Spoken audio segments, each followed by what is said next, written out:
روزداری حکم شرع و سنت است، جزو رکن دین برای امت است.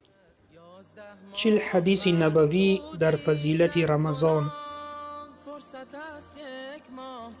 به نام خداوند بخشنده و مهربان.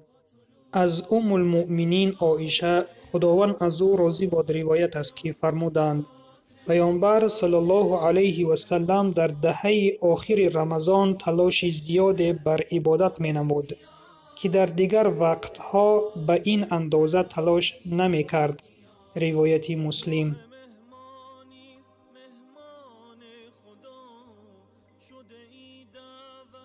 پیامبر صلی الله علیه و سلم در تمام ماه‌ها در تلاش عبادت بود، ولی در ماه مبارک رمضان بیشتر تلاش می نمود. خاصتا در دهه آخر رمضان تلاشش در طاعت و عبادت افزون می شد. فرصت‌های آخر رمضان را پرثمر و با عبادت استفاده می برد. البته این عمل پیامبر صلی الله علیه و سلم برای امتش تشویق و ترغیبگر آن است که تمام ماه مبارک رمضان را و خاصتا 10 روز آخر آن را پرثمر با اخلاص و با طاعت و عبادت استفاده برند.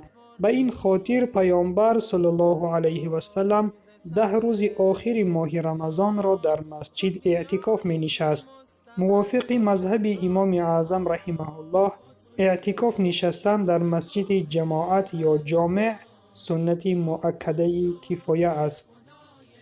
برادر و خواهر ایمانیم، از این حدیث شریف بر ما معین شد که چگونه دهه آخر را پیامبر صلی الله علیه و سلم می‌گذراند. پس از این درس عبرت بگیریم و دهه آخر ماه شریف رمضان را با طاعت و عبادت و با تسبیح گفتن و با ذکر الله گفتن بگذرانیم.